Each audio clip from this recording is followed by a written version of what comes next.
Hi, welcome to day 1 of December, day 1 of our walkthrough of Pleased to Dwell. We're thinking about the wonder of the incarnation. Hopefully this will help us to prepare our hearts for Christmas as it's coming quickly now.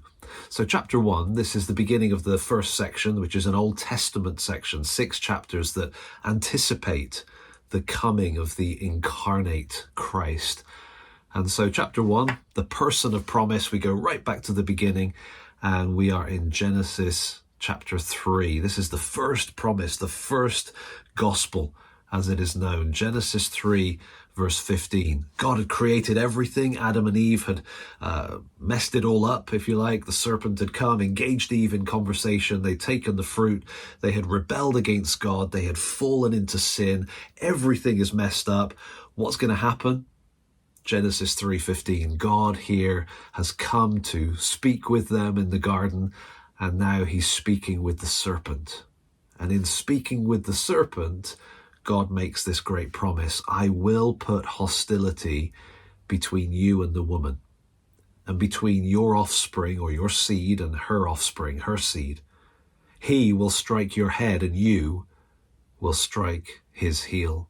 There's going to be a battle, a great battle through the ages between the serpent and the woman, interestingly. It's not just humanity, but the woman, and between your offspring and her offspring. So who's this deliverer going to be? It's going to be the seed of the woman, her offspring.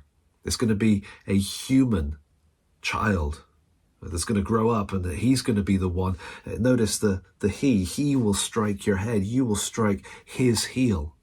And so it's a male human that somewhere down the line is going to come into this world in conflict with the serpent, and he's going to strike the serpent's head. Image there is he's going to crush the serpent's head, and in doing so, the serpent would strike his heel. Okay, so we've got the anticipation, but also the promise. And just think about the grace of that. Humans had messed this up, but God is promising to deal with it. He's going to put hostility between the serpent and the woman.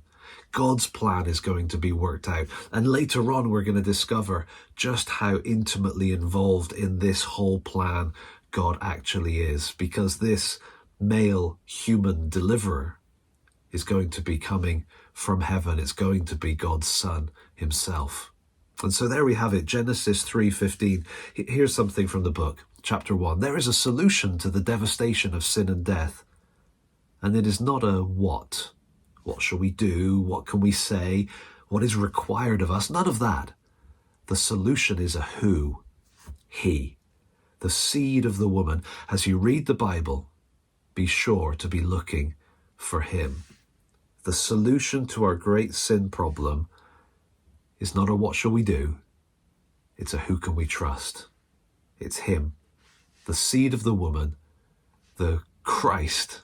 The deliverer who is coming to defeat the devil, to rescue us, and to bring us into God's family where we were intended to be from the start. So there we go, the person of promise. The story of the Bible is the story of God's rescue plan, and it's all wrapped up in a person that God has promised to send. Come back tomorrow and join us for day 2 as we continue to walk through this Old Testament anticipation of the coming incarnate Christ, the rescuer coming for us. Thanks for watching.